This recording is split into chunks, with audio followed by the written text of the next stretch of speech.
বলছিলাম বিশ্বাস রাখেন Brazil will come back and Brazil did come back. হ্যাঁ, আমার স্কোর লাইনটা মেলে নাই।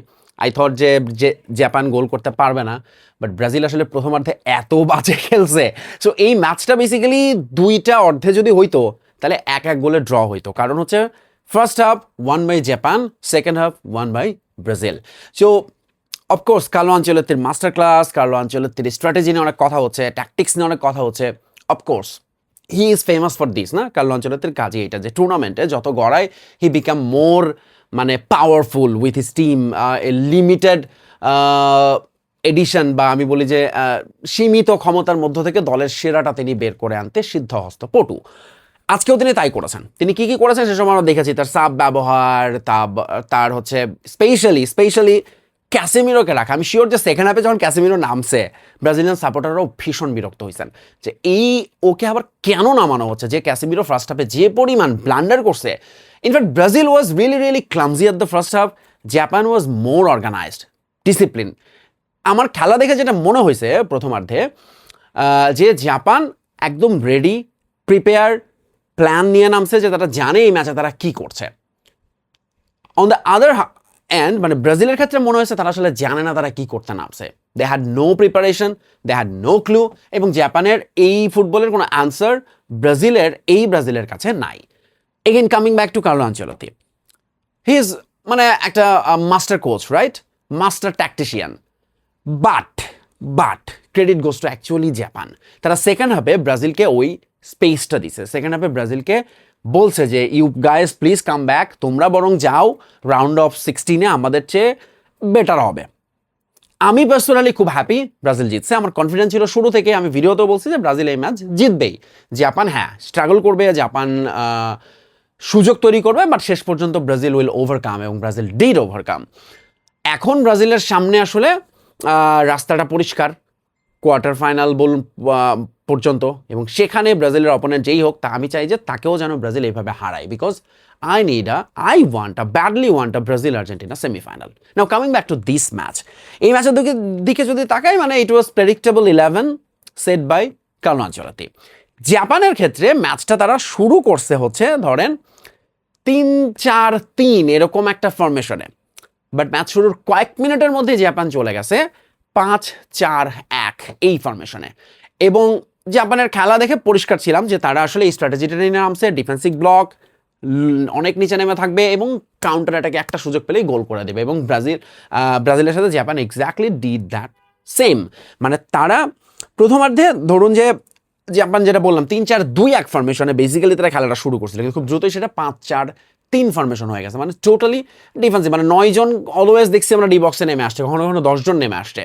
এবং ব্রাজিলের এই জায়গাটায় মনে হয়েছে তারা খুবই স্লো, ব্রাজিলের খুবই ডিসঅর্গানাইজ, নিজেদের মধ্যে কোনো কমিউনিকেশন নাই, কোনো কেমিস্ট্রি নাই, কোনো বোঝাপড়া নাই। ইনফ্যাক্ট দুবার এরকম ঘটনা ঘটছে যে তারা নিজেদেরকে ট্যাকল করতেছে। মানে এই ব্রাজিলের কাছ থেকে এইরকম ফুটবল দেখার পরে আই ওয়াজ রিয়েলি ডিসঅ্যাপয়েন্টেড। এবং আমার আশেপাশে ব্রাজিল ফ্যানরা ছিল, তারাও দেখতেছিল। আচ্ছা বাই দ্য ওয়ে, আমি আজকে ইয়েলো জার্সি পরছি ভাই আপনাদের জন্য। আমি আজকে সিরিয়াসলি মনে প্রাণে চাইছি ব্রাজিল জিতুক, এবং আমি কনফিডেন্ট ছিলাম ব্রাজিল জিতবে, probably more than a Brazil fan. Of course তারা অনেক প্রেশারে ছিল, টেনশনে ছিল, specially after the first half. But আমার সবসময় বিশ্বাস ছিল ব্রাজিল উইল কাম ব্যাক। এবং জাপান যে ফর্মুলায় খেলছে, এই ফর্মুলায় মানে ভেরি প্রেডিক্টেবল। এখানেই কার্লো আনচেলত্তির মাস্টার ক্লাস, যে তিনি আসলে প্রেডিক্ট করতে পারছিলেন যে জাপান এখন পুরোপুরি ডিফেন্সিভ ব্লকে চলে যাবে এবং তারা একটা ওয়াল তৈরি করবে। সো হি ওয়াজ কনফিডেন্ট যে তার কাকে ব্যবহার করলে এই ডিফেন্সিভ ওয়ালটা তিনি ভাঙতে পারবেন। এবং এই কারণেই তিনি ক্যাসেমিরোকে রেখে দিচ্ছেন, যে ক্যাসেমিরো ফার্স্ট হাফে ভুল করছে এবং ক্যাসেমিরোকে মার্ক করবে না জাপান। এবং ক্যাসেমিরো এই কাজটাই করবে যেটা তিনি লাস্ট সিজনের শেষের দিকে ম্যানচেস্টার ইউনাইটেডের হয়ে করেছেন। লাস্ট সিজনে তিনি 9টা গোল করছেন উইথ ম্যানচেস্টার ইউনাইটেড, এবং বেশিরভাগ গোলই তিনি এইভাবেই করছেন। ডি বক্সে গেছেন, আনমার্ক অবস্থায় হেড করছেন, গোল দিছেন। ক্যাসেমিরোর হয়ে এটা হচ্ছে ম্যানচেস্টার ইউনাইটেডের 9টা গোল করছে লাস্ট সিজনে, ব্রাজিলের হয়ে তার 9টা গোল ছিল, এটা তার 10 নম্বর গোল। এগেন এই জায়গাটায় আমার কার্লো আনচেলত্তিকে মানে একটা সাধুবাদ দিতেই হবে, যে ক্যাসেমিরোকে তিনি সেকেন্ড হাফে কন্টিনিউ করে গেছেন। এবং তিনি নেইমারকে আজকে নামাননি। সেটা কেন নামাননি সেটারও একটা ব্যাখ্যা আছে, সেটাও দিব। বাট ফার্স্ট হাফে যেটা হলো, ক্যাসেমিরো একটা ইয়েলো কার্ডও কিন্তু পাইছিল। হাই স্টিল তিনি ক্যাসেমিরোকে কন্টিনিউ, ভেরি রিস্কি। এবং Carlo Ancelotti was so confident. এবং একটা সময় আমি দেখতেছিলাম, ভাইরাল হয়েছে ওই পোস্টটা, নিশ্চয়ই দেখছেন, যে এই মিড ব্রেকে কার্লো আনচেলত্তি তিনি নাকি ভেতরে গিয়ে লকার রুমে গিয়ে স্মোক করছেন, বিকজ হি ইজ সো কুল। এত ঠান্ডা মাথার এই কোচটা যে থাকে, তার রিয়াকশন দেখবেন কখনো বোঝা যায় না যে আসলে তার ভেতরে কি চলতিছে। সো যখন ফার্স্ট হাইড্রেশন হলো তখন পর্যন্ত ব্রাজিলের বল পজিশন 70%, কিন্তু তারা একটাও শট নিতে পারে নাই আসলে। অন্যদিকে জাপান একটাই শট নিছে, একটাই গোল দিছে, এবং জাপানের গোলটা যদি দেখেন তারা আসলে জানতো তারা কি করবে, কিন্তু ব্রাজিল আসলে যেটা বললাম বুঝতে পারছিল না, ফলে ওই সুযোগটাই জাপান নিছে যে তারা যেটা বুঝছে যে আউটসাইড দ্য বক্স, এবং তারা বেশি সময় নিচ্ছিল না এটাকে চাইতে আপনি যদি দেখেন।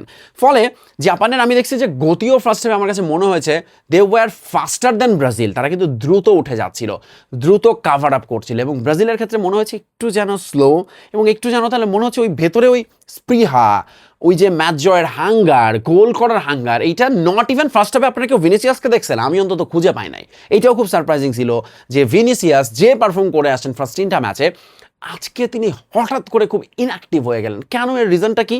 এর রিজন হচ্ছে যে Japan had a plan, they knew যে তারা আজকে কি করবে, এবং তারা of course Vinicius they knew they he is the biggest threat, তো সেটাকে তারা ইনঅ্যাক্টিভ করে দিছে তাদের খেলা দিয়ে। জাপান এখন যেটা করছে, যেটা বললাম যে ফার্স্ট হাফে ব্রাজিল 2টা শট নিল, একটাও আসলে অন টার্গেট শট ছিল, কিন্তু খুব একটা রিয়েল চান্স তারা ক্রিয়েট করতে পারে নাই। কিন্তু জাপানের জন্য 29 মিনিটে যে ঘটনাটা ঘটছে, এই গোলটা যেরকম ধরেন তাদের ওই যে আপনারা একটা ভিডিও দেখেন না ফেসবুকে, জাপানের কাইসা বলে একজনের ভিডিও, এই লোকের নামও কাইসা না, ঠিক হচ্ছে, নাম হচ্ছে কাইসু সানো, তিনি আসলে গোলটা করেছেন, এবং আউটসাইড ডি বক্স দুর্দান্ত একটা ফিনিশিং, মানে one of the finest finish in this world cup, এটা নিয়ে কোনো ডাউট নাই। তিনি যে ফিনিশটা করেছেন সেটার আসলে যেরকম তার credit, at the same time Brazilian ডিফেন্সের ক্রেডিট, কারণ ওই টাইমে ব্রাজিলের ডিফেন্স বলতে কিচ্ছু ছিল না। ক্যাসিমিরো আসতে পারেন নাই, মার্কিনোস দেখতেছিল শট নিচ্ছে, ফলে দুজন সেন্টার ব্যাকের কেউই জায়গা মতো ছিলেন না, গ্যাব্রিয়েল এবং মার্কিনোসও, এবং ওই জায়গাটায় সে ওই গ্যাপটা কাজে লাগাইছে, একদম রিড করছে গোলকিপার কোথায় কোন কর্নার দিয়ে বলটা পাঠাইলে বল জালে যাবে, হি ওয়াজ সো শিওর, এবং সে গোলটা করে দিছে তখন 29 মিনিটে। গোলের পরেও কিন্তু ব্রাজিলকে আসলে আমরা ছন্দে দেখি নাই, অন্তত ফার্স্ট হাফ পর্যন্ত পুরোপুরি ম্যাচটা নিয়ন্ত্রণে ছিল জাপানের।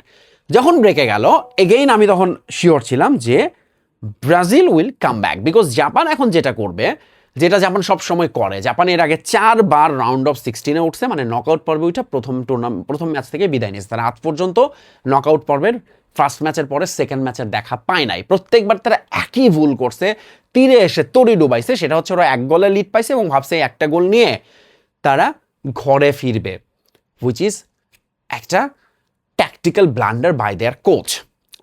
তারা যদি এই স্ট্র্যাটেজিতে না থেকে বরং ফার্স্ট হাফে যেভাবে খেলছে, একটা গতিময় ফুটবল এবং সুযোগ পেলেই উপরে উঠে যাওয়া, সেই কাজটা তারা আর একেবারেই করে নাই। সেকেন্ড হাফে পুরোপুরি নিচে নেমেছিল, এবং they were giving enough space Brazil, যাতে তারা রিঅর্গানাইজ হয়েছে, নিজেদের মধ্যে বোঝাপড়া করে ঢুকছে এবং তারা গোল করছে।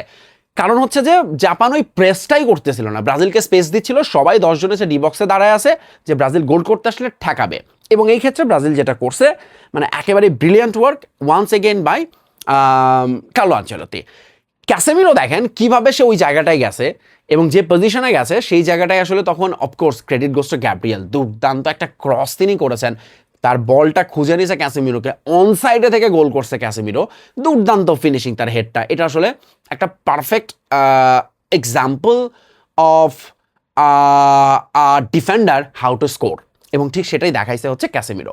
সো ক্যাসেমিরোর এই গোলের পরে আমার রেসপেক্ট অবভিয়াসলি বেড়ে গেছে হচ্ছে কার্লো আনচেলত্তির উপর, because I was so sure যে ক্যাসেমিরোকে তিনি রিপ্লেস করবেন সেকেন্ড হাফে, যেটা তিনি একদম ফার্স্ট ম্যাচে করেছিলেন, কারণ ফার্স্ট ম্যাচেও ক্যাসেমিরো এরকমই ব্লান্ডার করেছিলেন, এবং আজকে ব্রাজিলের যেটা বললাম এত ভুল পাস দিছে এবং ক্যাসেমিরোর কাছ থেকে এতগুলো ব্লান্ডার হয়েছে, নিজেরা যে পরিমাণ ওই যে বললাম না ব্রাজিলিয়ান ধরেন প্যাকুইতে গিয়ে বা ক্যাসেমিরো গিয়ে ট্যাকেল করতেছে প্যাকুইতারে, এরকমও হয়েছে, মানে এতটাই বাজে ছিল তাদের বোঝাপড়া ফার্স্ট হাফে।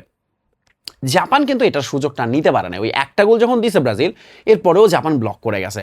দে were targeting to take this match longer to the very end of extra time and then tie breaker, এবং সেইটা ছিল তাদের আরেকটা বড় ভুল। এবং এরপরে কার্লো আনচেলত্তি দেখাইছেন তার সাবের খেলাটা, তিনি নেইমারকে এই ম্যাচে নামাননি। কেন নামান নাই? কারণ নেইমারকে তিনি আগের ম্যাচে দেখছেন, এইরকম মোমেন্টে আসলে নেইমারকে দিয়ে তিনি ওই ভরসাটা কনফিডেন্টটা পান নাই যে নেইমার এই সময়টা ইন্ডিভিজুয়াল ব্রিলিয়ান্স দিয়ে গোল করবে বা নিজের ওই কুইক ট্রানজিশন করে পজিশনটা নেবে ডি বক্সে, যেখান থেকে তিনি গোল করবেন, যেটা মার্টিনেলি করেছেন। কি দুর্দান্ত পজিশনিং! আমার মনে হয় তার ক্যারিয়ারের সবচেয়ে ভ্যালুয়েবল গোল করছেন আজকে মার্টিনেলি। দুর্দান্ত সিজন তিনি কাটাইছেন লাস্ট সিজনে আর্সেনালের হয়ে, বাট আজকে ব্রাজিলের হয়ে যে গোলটা তিনি যেটা করছেন, এটা আসলে মার্টিনেলির জীবনের সেরা গোল, এটাতে কোনো ডাউট নাই। এবং ওই সময়টাই সেকেন্ড হাফে যেটা বললাম, ব্রাজিলের এই সুযোগে কিন্তু ভিনিসিয়াসকেও আমাদের চোখে পড়লো। তার তো একটা বল বারপোস্টেও লাগলো, ভেরি ব্যাড লাক। খুবই চমৎকার ফিনিশিং করতে চাইছিলেন, but again Suzuki did a very good job. So লাস্টে যখন সেকেন্ড হাইড্রেশনের পরেও ব্রাজিল আসলে শেষ 20 মিনিট বেসিক্যালি ব্রাজিলই খেলছে, জাপান শুধু ব্লক করে গেছে। ওই শেষ 20 মিনিটে দেখেন একটা সেম পজিশনে রানও একটা হেড পাইছিল, যে জায়গাটা থেকে ক্যাসিমিরো গোল দিচ্ছে, আপনারা যদি খেয়াল করেন, কিন্তু হেডটা নিয়ে খুঁজে পাননি আসলে রান। সো 95 মিনিটে যে গোলটা করছে ব্রাজিল, মার্টিনেলির তো নিজের হচ্ছে তার পজিশন সেন্স এবং গুইমেরেসের ওই পাসটা তাকে খুঁজে নেয় এবং সেখান থেকে গোল করা। সো অবধারিতভাবেই ব্রাজিল পৌঁছে গেছে রাউন্ড অফ 16-এ, যেখানে তাদের প্রতিপক্ষ হবে আইদার নরওয়ে বা আইভরি কোস্ট, যাদেরকে আমি সেই ম্যাচেও ধরে নিয়েছি ব্রাজিল হারাবে, but Brazil will face the real test. যদি এই খেলা খেলে তাহলে কোয়ার্টার ফাইনালে ব্রাজিলের বিপদ আছে এবং সেখানে তারা বড় ধরনের টেস্টেরই মুখোমুখি হবে। সম্ভাব্য প্রতিপক্ষ মনে করা হচ্ছে ইংল্যান্ড। যদি সেই বাধাও পার হইতে পারে, then they will meet Argentina, which আমি এই পৃথিবীর দুনিয়ার যে কোনো কিছুর বিনিময়ে একটা ব্রাজিল আর্জেন্টিনা সেমিফাইনাল চাই। আপনারাও কি সেটা চান কিনা নিচে কমেন্টস করে জানাবেন। Congratulation Brazil.